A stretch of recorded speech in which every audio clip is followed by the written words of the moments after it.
Kalau masalah itu tetap selalu menjadi masalah, maka hidup kamu selalu bermasalah. Oh, kata-katanya bingung ya. Tapi sebaliknya sama. Kalau kamu melihat masalah itu bukan masalah, ini nadanya aja yang beda. Masalah itu bukan masalah. Maka saya percaya masalah seberat apapun itu bukan jadi masalah. Nah, bingung nggak kamu?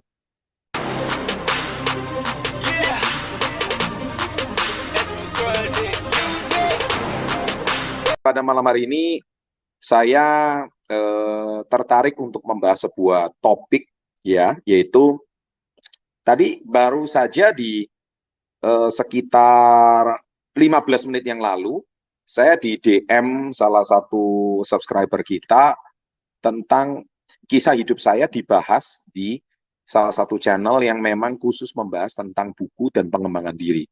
Namanya Sikutu Buku. Subscribernya cukup lumayan banyak, hampir 77.000 subscriber, dan memang ternyata beliau membahasnya sangat menarik. Saya sampai terharu karena dia membahas kisah saya detail dan dia risetnya itu betul-betul research, nggak asal nggak asal upload. Ya, jadi saya kalau menonton konten itu tadi, seolah-olah saya diingatkan kisah perjuangan saya sekitar 25 tahun yang lalu, ketika pertama kali saya menjadi seorang reseller. Jadi saya mau cerita sedikit nih, pengalaman saya sebagai seorang reseller awalnya.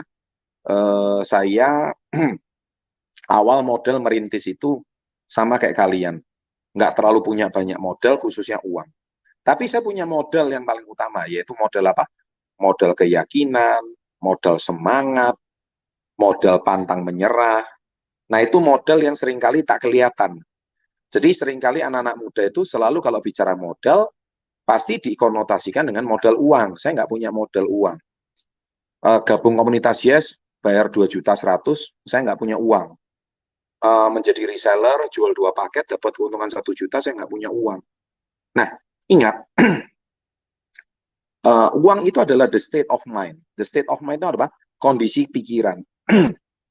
Kalau kita itu selalu menganggap bahwa 1 juta itu jadi masalah, 2 juta jadi masalah, maka jangan harap uang di rekening kamu lebih dari 2 juta rupiah. Kamu harus selalu berpikir bahwa supaya, jadi gini, saya nggak punya uang. Kata-katanya tolong diubah. Harusnya kamu bilang, supaya saya punya 2 juta tuh caranya gimana? Ayo, ikuti kata-kata saya. Tulis di kolom komen sekarang juga. Jadi bukan berarti saya nggak punya 2 juta, tapi supaya saya punya 2,1 juta itu apa yang harus saya lakukan? Kata-katanya harus seperti itu. Jadi dimulai dari change your words. The state of mind itu dirubah dari change your words. If you change your words, kalau kamu mengubah kata-kata kamu, you will change your world. Ya, kalau kamu mengubah kata-katamu, kamu akan mengubah duniamu. Kamu akan change your world. Kamu akan mengubah duniamu. Because it's all about mindset. Ya, jadi it's all about mindset. It's all about mindset itu. Jadi ini, this is the state of mind. Ya, jadi ini kondisi cara berpikir. Saya percaya hari ini para konglomerat, para Kronstar Director yang ada di KK, mereka itu bukan berangkat dari orang yang punya uang. Itu yang saya mau garis bawahi. Para miliarder KK Indonesia bukan berangkat dari orang yang sudah punya modal ratusan juta miliaran, nggak punya mereka semua. Mereka semua juga berangkat dari orang yang tidak punya uang. Ya. Jadi jangan bilang saya nggak punya uang 2 juta. Kalau Anda nggak punya uang 2 juta, selamanya di rekening Anda kagak bakal punya uang 2 juta, titik. Ya, paling rekening kamu isinya cuma 10.000, habis itu kena biaya admin habis. Ya kan, akhirnya masa tenggang. Macam kuota handphone aja masa tenggang gitu ya. Nah, karena this is the state of mind. Ya. Jadi kalau bicara the state of mind, it's all about mindset, maka change your word, you will change your world. Jadi ketika kita mengubah kata-kata kita, itu sebenarnya kita sudah sugesti kepada diri kita sendiri, kita sudah memberikan sebuah peneguhan pada diri kita sendiri, maka otomatis kita akan memilih untuk menjadi pribadi yang berbeda. Ya. Kalau kita tengok lingkungan-lingkungan kita, pasti uang 2 juta itu jadi masalah. Ya, ya kan? Nah, pasti 2 juta itu jadi masalah. Nah, sekarang kalau 2 juta itu sudah ada solusinya, Anda bergabung dengan komunitas Yes, 2,1 juta, Anda jual 2 paket, pakai kata-kata yang sama. Supaya dapat 2,1 itu gimana? Akhirnya punya kelola caranya. Sekarang saya tanya balik. Saya mau kasih satu perumpamaan gini. Ada sebuah sepeda motor baru, habis menang undian Gebiar BCA. Undian Gebiar BCA itu, satu sepeda motor bebek baru sekarang taruhlah harganya berapa? 17 juta, 18 juta maybe? Oke, let's say kita anggap 17-18 juta. Nah, tapi tiba-tiba si pemilik ini kepingin memberikan semacam lelang, dan uangnya akan diamalkan. Karena orang yang memenangkan undian berhadiah ini ternyata orang kaya gitu. Dan dia lelang maksimal, sepeda motor ini dijual dengan harga cuma 10 juta. Ya, nggak boleh 18 juta, 10 juta. Siapa cepat, siapa datang. Tapi syaratnya harus orang nggak punya modal. Syaratnya adalah orang yang di rekening nggak pernah punya 10 juta. Syaratnya entah dia itu mahasiswa, atau karyawan, atau pengangguran bahkan. Pokoknya gimana caranya, diberikan waktu 1 kali 24 jam, Anda cuma punya waktu 1 kali 24 jam, syaratnya Anda nunjukin KTP, Anda betul-betul orang yang belum punya pekerjaan, Anda betul-betul orang yang sama sekali tidak punya penghasilan tetap, ya intinya semua keterbatasan kalian lah. Intinya Anda itu semua tidak punya, Anda boleh mengeluarkan ribuan alasan untuk Anda tidak bergabung dengan komunitas ini. Hanya dengan satu kalimat, saya tidak punya uang. Nah, pertanyaan saya, itu lengkap BKB-nya, lengkap dengan STNK-nya, tapi syaratnya maksimal 10 juta. Dan diberikan kesempatan hanya untuk 1.000 orang. Nah, nggak banyak.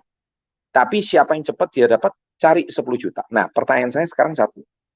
Kamu bisa nggak keluar uang 10 juta itu? Tapi bukankah kamu bilang, saya nggak punya 10 juta? Iya kan? Saya nggak punya 10 juta. Jadi supaya saya punya 10 juta, gimana caranya? Kamu kasih putar otak kan? Gila ini peluang nih. Karena ini peluang ini 17 juta. Ini kalau saya jual cepat aja sekitar 13 juta, itu pasti disabet orang. Saya lempar aja sepeda motornya ke showroom motor bekas, itu 15 juta pun dikontan. Karena ini sudah jelas-jelas BPKB-nya jelas, ini orang cuma mau donasi dan sedekah.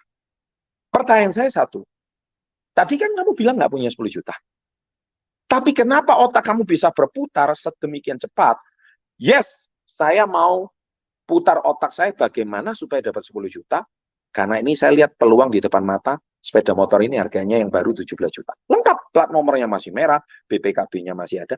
Dan orang ini kenapa bisa seperti itu? Karena orang ini lagi lelang dan pengen donasi. Alright, sekarang pertanyaan saya satu. Otak kamu sudah mulai terbuka sekarang? Yes, kalau otak kamu sudah mulai terbuka, begitu juga komunitas yes. Kalau kamu bilang 2,1 juta saya nggak punya, 2,1 juta itu mahal, berarti kamu hidup di dalam permasalahan kamu. Kamu selalu melihat masalah dari setiap peluang. Orang yang sukses, dia selalu melihat peluang dari setiap masalah. Kalau tadi 10 juta saya lempar, itu peluang dari masalah. Masalahnya dia nggak punya duit, tapi 10 juta itu peluang. Nah, hari ini komunitasnya juga sama. Ini adalah peluang dari masalah. Kamu nggak punya 2,1 juta itu masalah. Kamu nggak bisa jual itu masalah. Kamu nggak bisa lempar produk itu masalah. Kamu hari ini nggak punya teman yang 2,1 juta itu masalah.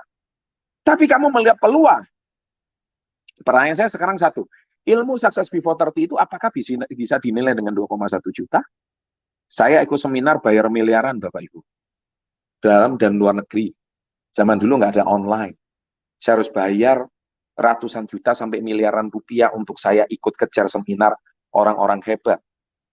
It's all about mindset. If we talk it's all about mindset, maka kita hari ini melihat peluang dari setiap masalah yang ada. Kalau kamu hari ini mengatakan bahwa masalah itu akan timbul dari setiap peluang, maka selama ini otak kamu cuma terlatih melihat masalah. Dan masalah tidak pernah akan selesai kalau dalam masalah. Karena selamanya uang 2,1 juta tidak pernah akan mampir di rekening kamu. Kalaupun mampir sebentar, besoknya transit dan hilang lagi. Kalau 2,1 juta aja nggak bisa mampir ke rekening kamu, jangan harap Anda punya uang 2,1 miliar di rekening kamu. Sama kan? Nah, sama. Hari ini kalau kita melihat peluang di dalam setiap masalah, maka saya percaya hari ini otak Anda terlatih melihat peluang. Otak Anda tidak terlatih melihat masalah, karena masalah itu bukan masalah.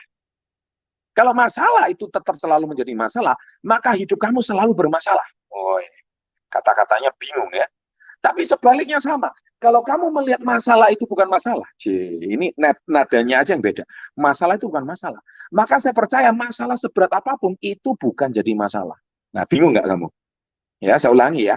Masalah itu adalah masalah. Wah, itu ya. Logatnya. Masalah itu adalah masalah. Kalau Anda selalu melihat setiap permasalahan itu adalah masalah. Tapi masalah itu bukan jadi masalah. Kalau setiap masalah yang terjadi, itu Anda anggap bukan jadi masalah. Nah, hari ini, statement peluang ini, sama seperti sepeda motor tadi, 17 juta, 10 juta, siapa cepat dia dapat 1 kali 24 jam, go! Nah, maka Anda akan menjadi sebuah peluang yang luar biasa. Sama dengan komunitas Yes ini. Komunitas Yes hari ini nggak cuma menawarkan Anda jual 2 paket, dapat keuntungan 1 juta, kemudian Anda bisa jadi reseller Nates. No, no. Komunitas Yes hari ini saya percaya tadi ada 8 keuntungan yang ditawarkan. Belum lagi, kami hari ini adalah salah satu komunitas bisnis terbesar di Indonesia saat ini, di online. Komunitas kita dengan media SP30, dengan perusahaan partner kita KG Indonesia, yang sudah sangat melegenda di Indonesia, produk-produknya sudah sangat jelas, ada 5 diversifikasi produk, baik itu kesehatan, kecantikan, personal care, ya kan, sanitary pads dan sebagainya. Ini menjadi sebuah kalau saya bilang menjadi sebuah peluang yang sangat dahsyat dan sangat hebat sekali. Kalau Anda melihat itu, loh Pak, saya kan nggak punya pengalaman bisnis. Justru kamu nggak punya pengalaman bisnis. Ini kesempatan Anda untuk bisa belajar. Pak, saya nggak punya modal. Justru kamu nggak punya modal. Supaya punya modal itu gimana? Jadi setiap permasalahan kamu, saya balik. Justru. Nah, orang sukses itu justru mencari. Pak, saya nggak punya teman. Justru melalui komunitas Yes, kamu diajar bagaimana supaya banyak teman. Pak, saya hari ini nggak punya relasi, Pak. Lingkungan saya orang-orang yang nggak berduit semua. Justru melalui komunitas Yes, kita ajarkan Anda bagaimana supaya punya duit. Pak, saya melalui komunitas Yes ini, saya hari ini nggak tahu, Pak, nggak percaya diri, saya nggak bisa bicara. Justru dari komunitas Yes, Anda akan diajarkan bagaimana cara berbicara. Pak, hari ini saya nggak punya relasi, Pak. Saya hari ini bingung, Pak. Saya nggak pinter jualan. Saya hari ini, pokoknya semua permasalahan kamu, jawabannya ada di komunitas Yes. Ya, jawabannya ada di komunitas Yes. Nah, dengan demikian, saya yakin apa yang saya sampaikan pada malam hari ini adalah sebuah pengalaman saya pribadi, sehingga di sini Anda akan diajarkan cara berpikir The Millionaire Mindset. Ya, ada satu bukunya Who Moved My Cheese, ya, dan ada satu buku lagi itu The Millionaire's Mindset. Who Moved My Cheese itu mengajarkan tentang Anda keluar dari zona kenyamanan Anda. Anda diajarkan keluar dari keterbatasan Anda. Who moved my cheese? Maksudnya apa? Siapa yang memindahkan kejuku? Jadi tikus itu setiap hari itu makan keju itu udah disediakan di situ. Tapi suatu hari keju itu nggak ada lagi di meja itu. Jadi dia bercerita who moved my cheese? Siapa yang memindahkan keju saya? Dan dia keluar dari keterbatasan itu, dia keluar dari lingkungan itu, dia keluar dari permasalahan itu, dan akhirnya dia berusaha mencari sendiri kejunya yang tidak disediakan lagi. Dia dicabut zona nyamannya. Itu yang pertama. Jadi let's change your mindset ya. Rubah cara berpikir kita, akhirnya kita bisa mendapatkan keju yang kita inginkan. Dan yang kedua adalah yang tadi saya sampaikan, selain who moved my cheese, ya. Jadi kita harus keluar dari permasalahan kita, the millionaire's mindset. Saya percaya hari ini Anda ikut komunitas Yes ini, Anda mungkin selama ini tidak pernah di-drill, tidak pernah dibentuk cara berpikir para milioner. Cara berpikir milioner itu memang beda banget. Seperti yang tadi saya sampaikan di awal. Justru masalah itu disukai oleh para milioner, karena di balik masalah itu ada peluang. Nah, kenapa jangankan Anda mau jadi milioner, Anda mau dapat income jutaan aja kok susah banget, karena cara berpikir Anda masih cara berpikir orang rata-rata. Yang mana masalah itu selalu jadi masalah, tidak ada peluang di dalam masalah. Nah, jadi artinya hari ini, if you want to be successful person, let's change your mindset, please. Kalau Anda ingin menjadi orang yang sangat sukses, rubah dulu cara berpikir Anda. Cara berpikir Anda akan menentukan siapa diri Anda. Millionaire mindset itu pasti cara berpikirnya sangat berbeda. Nah, malam hari ini saya rasa cukup ya sharing saya di komunitas Yes. sukses menjadi reseller. Jadi tetap kita ikuti protokol kesehatan, ada 3I. Komunitas Yes menjanjikan iman, income, dan imun. Ya, jadi kita jangan lupakan iman kita, jangan lupakan imun kita, dan yang terakhir adalah income. Dengan kita memiliki income, saya percaya hari ini kita luar biasa. Dan income tidak pernah akan lari dari diri Anda kalau Anda hari ini masih berpikir secara orang rata-rata. Kalau kita berpikir dengan cara berpikir millionaires, saya percaya masalah itu adalah peluang. Jangan takut masalah, kalau nggak punya modal, itu adalah masalah. Tapi saya percaya kalau Anda dapatkan 10 jutanya tadi, besok Anda langsung untung 2 juta, 3 juta. Bahkan Anda tadi ngomong, kemarin saya nggak punya duit 10 juta. Tapi gara-gara saya nggak punya duit 10 juta, ini ada peluang, ada orang jual, saya langsung ambil 10 jutanya, dan akhirnya besoknya saya langsung untung 3 juta sampai 4 juta. Dan akhirnya 10 jutanya saya balikin, saya sudah punya uang 4 juta. Padahal kemarin 1 juta pun Anda tidak punya. Oke? Ya, demikian sharing saya malam hari ini. Semoga bermanfaat. Sukses selalu. Saya tidak sabar menunggu Anda menjadi milioner berikutnya. Salam hebat luar biasa.